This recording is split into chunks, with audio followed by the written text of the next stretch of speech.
आप देख रहे हैं प्रोग्राम व्यू 360 और मैं हूं असदुल्लाह खालिद।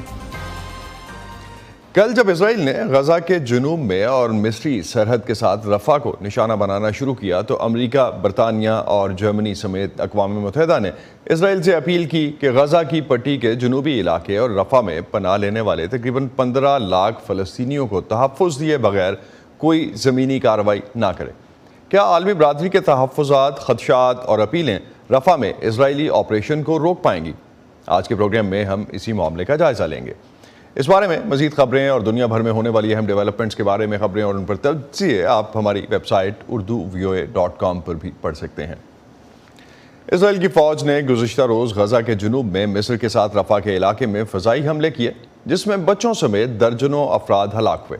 इसराइली वज़ीर आज़म बेंजामिन नेतन्याहू के एक बयान के मुताबिक मिस्र की सरहद के नज़दीक मौजूद हमास का सफाया किए बगैर इस अस्करियत पसंद गिरोह के ख़िलाफ़ फतह हासिल नहीं की जा सकती। लेकिन मसला ये है कि गजा में इसराइली फ़ौजी कार्रवाइयों के नतीजे में लाखों फ़लस्तीनी नकल मकानी करके इस इलाके में पनाह लिए हुए हैं। इस बारे में मज़ीद बात करते हैं सहाफ़ी हरिंदर मिश्रा से, जो हमें ज्वाइन कर रहे हैं यरूशलेम से। हरिंदर, इसराइली हुक्काम क्या कह रहे हैं? इसराइली अफवाज की रफ़ा में मुमकिन ज़मीनी कार्रवाई कब तक मुतवक्के है?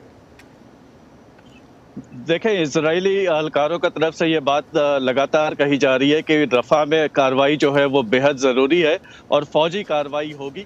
लेकिन साथ ही साथ आपको ये भी बता दें कि यहाँ पर जंगबंदी को लेकर के भी जो है बातचीत वो जारी है, क्योंकि अमरीकी इंतज़ामिया जो है वो इसराइल पर काफ़ी दबाव डाल रहा है और यहाँ से मोसाद के डायरेक्टर दाविद बर्निया और यहाँ के जो दाखिली सिक्योरिटी एजेंसी शिन बेत के जो डायरेक्टर हैं रोनेन बार, ये दोनों लोग कायरो जा रहे हैं और कहा यह जा रहा है कि वहाँ पर CIA के डायरेक्टर विलियम बर्न्स भी आ रहे हैं। लेकिन इसके बावजूद यहाँ पर फौज के तरफ से साफ तौर पे कहा जा रहा है कि अगर मुकम्मल कामयाबी और फतह अगर चाहिए तो रफ़ा का जो इलाका है वहाँ पर इसराइली फ़ौज की कार्रवाई बेहद ज़रूरी है।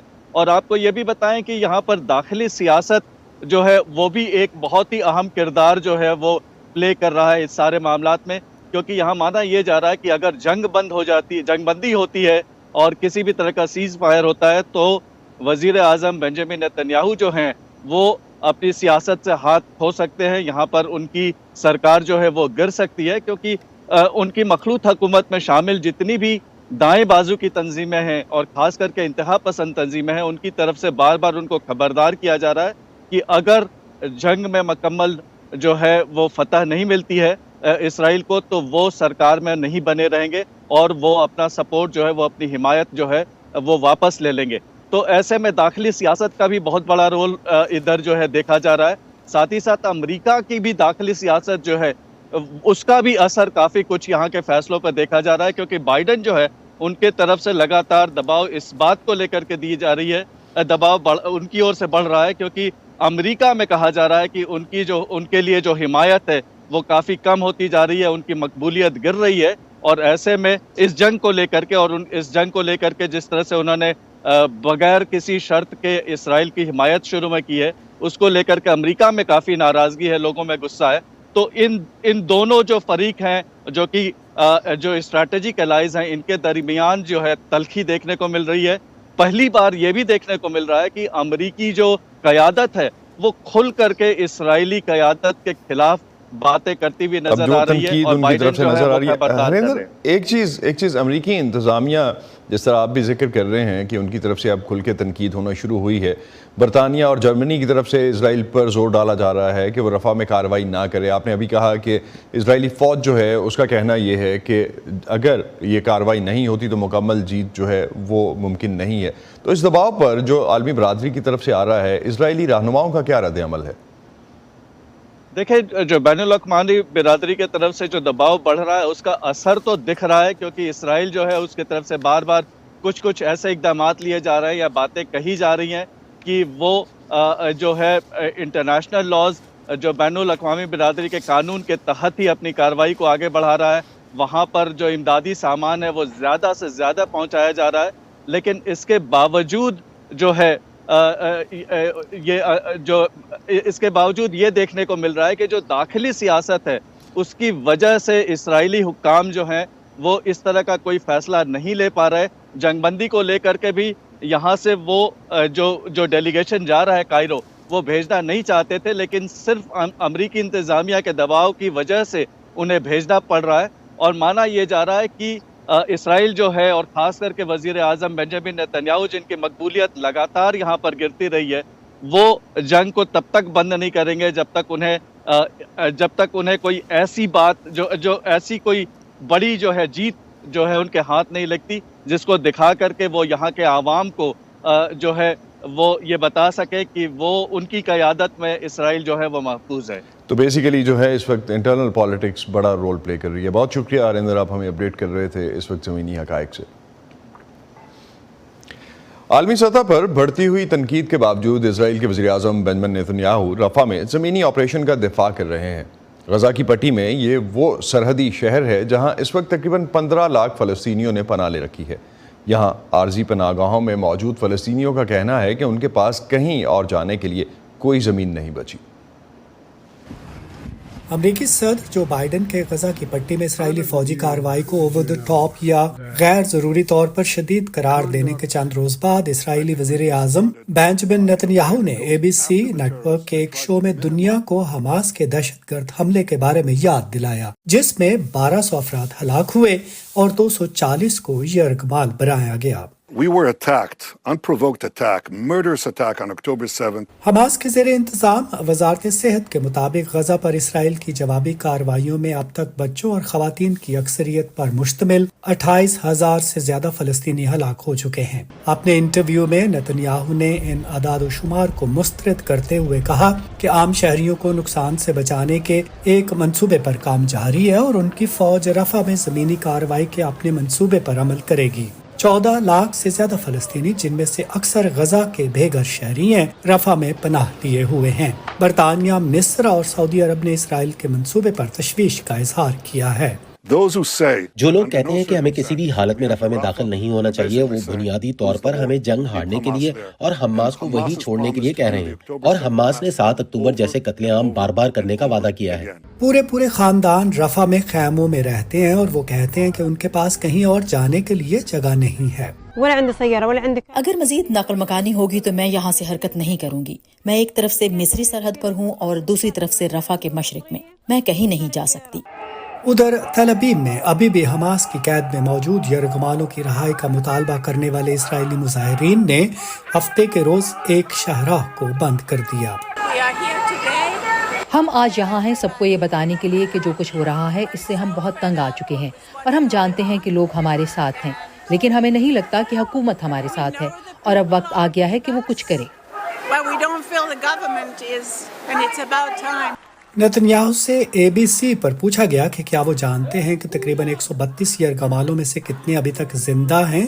मेरे ख्याल में उतने हैं कि जिस किस्म की कोशिशें हम कर रहे हैं वो जायज बनती हैं और हम उन तमाम लोगों को वापस लाने की पूरी कोशिश करेंगे जो जिंदा हैं, और साफ बात है मुर्दों की लाशें भी। उनके अंदाजे के मुताबिक हमास पर इसराइली फौजी दबाव 110 यरगमालों की रहाई में एक अहम अंसर था। उन्होंने एक बार फिर इस अज़म का इजहार किया, फतह अब करीब है। वेरोनिका बाल्देरास इग्लेसियस के साथ Nadeem Yaqoob, voice of America.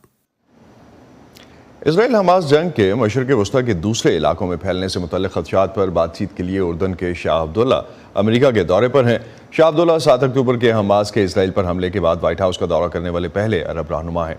उनसे मुलाकात के बाद सदर बाइडन का कहना था कि अमेरिका इसराइल और हमास के दरमियान लड़ाई में 6 हफ्ते के वक्फे पर जोर दे रहा है, जिससे तवील जंग बंदी की राह हमवार हो सकती है। इसी पर मजीद बात करने के लिए फ़ायज़ा बुखारी हमें कैपिटल हिल से ज्वाइन कर रही हैं। फ़ायज़ा, सदर बाइडन ने गजा के जनूबी शहर रफ़ा पर इसराइल की मुमकिन ज़मीनी कार्रवाई के हवाले से क्या कहा? जी असद, उन्होंने कहा कि उन्होंने उर्दन के जो शाह अब्दुल्ला हैं उनसे इस हवाले से बात की है और बुनियादी तौर पर उन्होंने वही बात रिपीट की जो कि इतवार को उन्होंने इसराइली वज़ीर आज़म बेंजामिन नेतन्याहू से टेलीफोनिक कॉन्वर्सेशन के दौरान कही थी, और वो ये है कि इसराइल को रफ़ा में किसी भी किस्म का मुमकिन जो ऑपरेशन है, फौजी ऑपरेशन, ज़मीनी ऑपरेशन, उसको उस वक्त तक शुरू नहीं करना चाहिए जब तक कि वहाँ के जो शहरी हैं उनके तहफ़्फ़ुज़ को वो यकीनी नहीं बना लेते। पहले हम आपको आइए दिखाते हैं कि सदर जो बाइडन ने इस मौके पर क्या कहा था। The major military operation in Rafah. रफा में बड़ा फौजी ऑपरेशन किसी काबिल एतमाद मंसूबे के बगैर आगे नहीं बढ़ना चाहिए। एक ऐसा काबिल एतबार मंसूबा जिससे वहाँ पनाह लेने वाले 10 लाख से ज़ायद अफराद की हिफाजत और मदद को यकीनी बनाया जाए। वहाँ बहुत से लोग बेघर हो चुके हैं। वो शुमाल में होने वाली पुरतशद्दुद कार्रवाइयों से भागकर कई बार बेघर हुए और अब वो रफा में मौजूद हैं, बेयारो मददगार। उन्हें तहफ़्फ़ुज़ फ़राहम करने की ज़रूरत है। असद, यहाँ अमरीकी मीडिया में ये बात हो रही है कि ये पहली मर्तबा है कि सदर जो बाइडन ने खुलकर अवामी तौर पर रफ़ा में इसराइल की इस मुमकिना कार्रवाई के हवाले से उनको तनबीह की है। इसके अलावा यहाँ मीडिया में ये भी बात हो रही है कि ऐसा महसूस हो रहा है कि सदर जो बाइडन जो हैं वो इसराइली वज़ीर आज़म बेंयामिन नेतन्याहू की हर धर्म रवैया जो है, गैर लचकदार रवैया, उस पर भी बहुत खुश नहीं है, नाला नज़र आते हैं। और इसी हवाले से 8 फरवरी को हमने देखा यहाँ वाइट हाउस में वो रिपोर्टर से बात करते हुए उन्होंने कहा था कि इसराइल की जो कार्रवाइयाँ जारी हैं गज़ा में वो ज़रूरत से ज़्यादा शदीद हैं। और असद, इसके अलावा एक और अहम मौजू जिस पे उन्होंने काफ़ी बात की कल के इस प्रेसर में, वो ये थी कि अमेरिका जो है वो उर्दन, मिस्र और भी बहुत से मुल्कों के साथ, क़तर वगैरह के साथ मिलकर कोशिश कर रहा है कि इसराइली यरगमालों की रिहाई के लिए जल्द अज जल्द एक जो है सीज़ फायर का मंसूबा उस पर अमल दरामद किया जा सके, क्योंकि ये ख़दशा बढ़ रहा है कि बहुत से यरगमाली जो हैं वो शायद ज़िंदा नहीं हैं अब। और उन्होंने ये कहा, जैसे कि आप भी जिक्र कर रहे थे, कि इब्तदाई तौर पर 6 हफ्ते की जो है जंग बंदी का उसमें तजवीज़ होगी, जिससे जो है फर्दर जो है जंग बंदी जो है मुस्तकिल उसकी तरफ जो है उसकी राह हमवार हो। यरगमालियों की जो रिहाई है वो एक बेसिक इसमें मुद्दा रहेगा। फैज़ा, उर्दन के शाह अब्दुल्ला ने भी कल खुलकर रफ़ा में मुमकिना इसराइली फ़ौजी ऑपरेशन की मज़म्मत की। क्या सदर बाइडन भी इस मामले पर शाह अब्दुल्ला के साथ नज़र आए? बुनियादी तौर पर दोनों ने एक ही तरह की बात की, लेकिन कुछ बुनियादी फ़र्क हैं, उन पर मैं आपको ज़रूर बात करूंगी। लेकिन जो शाह अब्दुल्ला, इन्होंने वाज़े तौर पे ये बात कही कि हम रफ़ा में जो किसी भी तरह की फ़ौजी कार्रवाई है उसकी मुतहम्मिल नहीं हो सकते, क्योंकि उससे एक बड़ा इंसानी बहरान दोबारा पैदा होगा। आइए पहले आपको दिखाते हैं कि उन्होंने क्या कहा। जंग शुरू होने के बाद से रफ़ा में धकेले गए 10 लाख से ज़ायद अफराद के लिए सूरत हाल पहले ही नाकाबिले बर्दाश्त है। हम खामोश तमाशाई बनकर इसे जारी रहने नहीं दे सकते। हमें अब देर पा जंग बंदी की ज़रूरत है। ये जंग ख़त्म होनी चाहिए। जैसा कि मैं कह रही थी कि कुछ बुनियादी फ़र्क थे। सदर जो बाइडन ने जो बातें कहीं इस प्रेसर में, और उर्दन के शाह अब्दुल्ला ने, पहली बात तो ये कि सदर जो बाइडन ने वाज़े तौर पे ये नहीं कहा इसराइल को कि वो रफ़ा में फ़ौजी ऑपरेशन ना करे। उन्होंने उसको मशरूत किया इस बात से कि पहले वहाँ पे जो रिहायशी हैं उनके तहफ़्फ़ुज़ को यकीनी बनाए बग़ैर इसराइल ये ऑपरेशन ना करे। लेकिन उर्दन के शाह जो हैं उन्होंने वाज़े तौर पर ये बात कही कि हम अफोर्ड नहीं कर सकते रफ़ा में किसी भी तरह का ऑपरेशन, और ये नहीं होना चाहिए। दूसरी बात जो है जंग बंदी की, जिसका भी मैंने जिक्र किया, सदर जो बाइडन ये कह रहे हैं कि अभी जिस डील पे जो है वो काम हो रहा है बहुत से मुल्कों के दरमियान, उसमें 6 हफ्ते की जो है जंग बंदी के बारे में सोचा जा रहा है, और उसके बाद फर्दर में भी जो है मुस्तकिल जंग बंदी की तरफ उसकी राह हमवार होगी। लेकिन उर्दन के शाह जो हैं वो उन्होंने ये कहा कि ये जंग ख़त्म होनी चाहिए फ़ौरी तौर पर, और फ़ौरी जंग बंदी होनी चाहिए। इसके अलावा हमने ये भी देखा कि एक मौजू, एक और डिफरेंस जो है वो ये था कि सदर जो बाइडन जो है उन्होंने इसराइल का भी साथ साथ जिक्र करते रहे। वो अपने एड्रेस में इसराइल के जो यरगमालों हैं उनका जिक्र किया। इसराइल की जानें भी इंपॉर्टेंट हैं, और गज़ा के जो रिहायशी उनकी जो हैं जानें वो भी इंपॉर्टेंट हैं, और इमदाद की भी दोनों हवाले से बात की। लेकिन डिफरेंस जो है वो दोनों साइड से हमें ये नजर आया कि एक तरफ से एब्सोल्यूट जंग बंदी की बात की गई और एक तरफ से जो मशरूत जंग बंदी की बात की गई। बहुत शुक्रिया फ़ायज़ा बुखारी, आप हमारे साथियों में अपडेट कर रही थी इस हवाले से। अमरीकी वज़ारत ख़ारजा के तर्जुमान मैथ्यू मिलर ने कल एक ब्रीफिंग में कहा कि अमरीका का अंदाज़ा है कि इसराइल की रफ़ा में फ़ज़ाई कार्रवाई किसी बड़े ऑपरेशन का आगाज़ नहीं है, और अमरीका मौजूदा हालात में किसी फ़ौजी कार्रवाई की हिमायत नहीं करता। इसके अलावा अक़वाम मुत्तहिदा, अरब ममालिक, बरतानिया और जर्मनी की तरफ से इसराइल को रफ़ा पर हमले से बाज रहने के लिए कहा जा रहा है। क्या इसराइल इन अपीलों पर कान धरेगा? इस पर बात करते हैं। बफलो यूनिवर्सिटी से मुंसलिक फैज़ान हक हमें इस वक्त ज्वाइन कर रहे हैं। फैज़ान, उर्दन के बादशाह कल सदर बाइडन से मिले। ख़ित्ते में इस तनाज़े की वजह से जो तशवीश है वो तो पहले भी हमें नज़र आती है, और क्या अहमियत है इस दौरे की ख़ास तौर पे? असद, सबसे पहले आपको खुशामदीद एज़ वेल। वो ये जो दौरा है, इस दौरे का आप समझें कि ये आगाज़ है। अभी और अरब ममालिक के जो रहनुमा हैं या जो सदूर हैं वो यहाँ पर वाशिंगटन में आएंगे, کیونکہ یہ بات بہت کلیئر ہو چکی ہے پریزیڈنٹ بائیڈن کو اور ان کے ساتھ جو لوگ تھے خاص کر ڈیموکریٹک پارٹی میں کہ پریزیڈینشل الیکشن میں یہ ایک بہت بڑا رسک ہوگا کہ اگر وہ ساری مسلم اور عرب جو پاپولیشن ہے جو ووٹرز ہیں ان کو ایلینیٹ کر دیں امریکہ میں. اور یہ آپ کو جیسے شاید معلوم ہو کہ وہ ابھی مشیگن میں انہوں نے اپنے کچھ آفیشلز بھیجے ہیں, دوسری جگہوں پہ بھیجے ہیں, کیونکہ جو مسلمان جو امریکہ میں بستے ہیں, جو عرب بستے ہیں, وہ بہت ناراض ہیں ڈیموکریٹ سے. یہ ان کا بہت بڑا ووٹنگ بلاک تھا پچھلے الیکشن میں اور پریزیڈنٹ بائیڈن کو ناراض نہیں کر سکتے. اور یہ ایک بہت بڑا اندرونی پریشر ہے جس کی وجہ سے پریزیڈنٹ بائیڈن کو یہ کام کرنا پڑ رہا ہے. اور اس کے ساتھ ساتھ جو عام امریکی شہری ہیں وہ بھی اب اسرائیل کی ایسے حمایت نہیں کرتے جیسے وہ پہلے کرتے تھے. اور اس کا بہت بڑا کریڈٹ جو ہے وہ یہاں پہ بسنے والے جو امریکن مسلمز ہیں اور جو ان کی یوتھ ہے ان کو جاتا ہے کہ جنہوں نے اس کو بہت زیادہ آگے بڑھایا ہے, بات کو بتایا ہے لوگوں کے کیا ہو رہا ہے. تو اب اسرائیل کو جو بلینک چیک امریکہ سے ملتا تھا, اب اس بلینک چیک کے اوپر کچھ قدغن ہے, کچھ اس کے اوپر چیکس اینڈ بیلنسز آ گئے ہیں. تو یہی چیز شاید ہم نے جو مغربی کنارے میں کچھ ڈیولپمنٹس اس طرح کی تھیں جس پہ کچھ اسرائیلی آباد کاروں پر امریکہ نے پابندی لگائی. میڈیا میں جو رپورٹس رہی ہیں ان سے تو لگتا ہے کہ صدر بائیڈن نیتنیاہو سے کافی نالاں ہیں, تاہم امریکہ مکمل جنگ بندی کا مطالبہ کرنے سے گریز کر رہا ہے. کیسے دیکھتے ہیں آپ یہاں پہ امریکہ کی اس پالیسی کو؟ دیکھیے, جو رائے عامہ کی جنگ ہوتی ہے اور ایک میدان جنگ میں جنگ ہوتی ہے. جو رائے عامہ کی جنگ ہے وہ اسرائیل اور امریکہ دونوں ہار چکے ہیں. امریکہ نہیں چاہتا کہ وہ جو کچھ بھی اس نے اپنی رپور یا جو بھی باہمی تعلقات جو اس نے بنائے تھے اور اس پہ بلینز آف ڈالرز جو ہیں وہ خرچ ہوئے ہیں, جو پچھلے 10 سالوں میں کوشش تھی کہ سعودی عرب, یونائٹڈ عرب ایمریٹس اور دوسرے جو خلیجی ممالک ہیں ان کے ساتھ اسرائیل کی جو تعلقات ہیں ان کو ہموار کیا جائے, وہ تمام زیرو ہو چکا ہے. وہ تمام محنت جو ہے وہ ضائع ہونے کا خدشہ ہے. اور اس میں جو سب سے بڑی رکاوٹ ہے وہ اس وقت نتنیاہو کی گورنمنٹ ہے. اور ان کا یہ خیال ہے, نتنیاہو جو ہیں وہ اس دور سے تعلق رکھتے ہیں 80 اور 90 کی دہائی سے, کہ جہاں قوت کا اظہار اور قوت کے ذریعے چیزیں لے لینے کی وجہ سے آپ بہت پاپولر ہوتے تھے. اس وقت جو اندرونی پریشر ہے اسرائیل جیسے ملک میں, اور آپ کو جیسے معلوم ہوگا کہ امریکن وائس, جوش وائس فار پیس جو ہے, اس نے جو آرگنائزیشن ہے اس نے فلسطینی اور عربوں کا ساتھ دینے کا فیصلہ کیا ہے. اور اس طرح ایک کاؤنٹر فورس تیار ہو گئی ہے یا پریشر تیار ہو گیا ہے جس کا سہارا لینا چاہ رہے ہیں پریزیڈنٹ بائیڈن. اور ابھی میرا اپنا یہ خیال ہے, میں غلط بھی ہو سکتا ہوں, لیکن میرا اپنا یہ خیال ہے کہ خلیجی ممالک میں آپ دیکھیں گے کہ اب جو عرب ممالک جو پہلے بڑی دبی زبان میں اسرائیل کا ذکر کرتے تھے امریکن پریشر کی وجہ سے, اب وہ کھل کے بات کریں گے, کیونکہ وہاں بھی جیسے پاکستان ہے, دوسری جگہوں پہ ہے, اندرونی پریشر ہے, لوگ ناراض ہیں. تو وہی پریشر جو ہے ہمیں ریفلیکٹ کرتا نظر آتا ہے. فیضان, عالمی برادری اور اسرائیل کے اتحادیوں کی جانب سے بھی اگر ہم دیکھتے ہیں تو نیتنیاہو پہ دباؤ ڈالا جا رہا ہے. ابھی کچھ دیر پہلے ہماری اسرائیل میں بات ہو رہی تھی اور وہاں سے یہ بتایا جا رہا تھا کہ لوکل پالیٹکس جو ہے, جو ڈومیسٹک پالیٹکس ہے اسرائیل کی, وہ بھی رول پلے کر رہی ہے. تو رفح پر حملوں سے اگر باز رہنے کے لیے کہا جا رہا ہے نیتنیاہو کو, تو فلسطینیوں کے لیے اس پورے معاملے میں کیا خطرات ہیں اور عالمی برادری کو کیوں تشویش ہے اس میں؟ دیکھیے, جو مڈل ایسٹ ہے وہ کیسا خطہ ہے, تمام جنگیں وہیں سے شروع ہوتی ہیں. کسی زمانے میں سب جنگیں فرانس سے شروع ہوا کرتی تھیں, لیکن اب مڈل ایسٹ سے شروع ہوتی ہیں.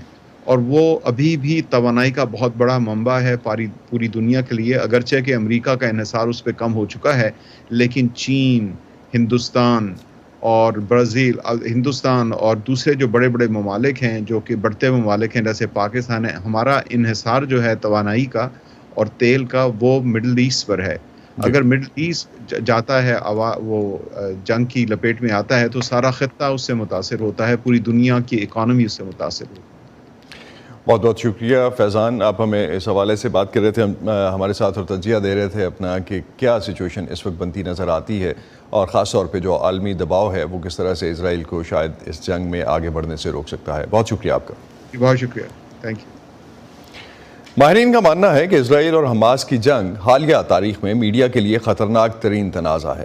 غزہ میں صحافیوں کا کہنا ہے کہ جس تعداد میں ان کے ساتھی ہلاک ہو رہے ہیں اس کی وجہ سے ان کی ہر رپورٹ اہم ہے, لیکن خود صحافیوں کی اموات میں اضافے اور جنگ کے پھیلنے کے ساتھ ان کی خبریں دینے کی صلاحیت تیزی سے کم ہوتی جا رہی ہے.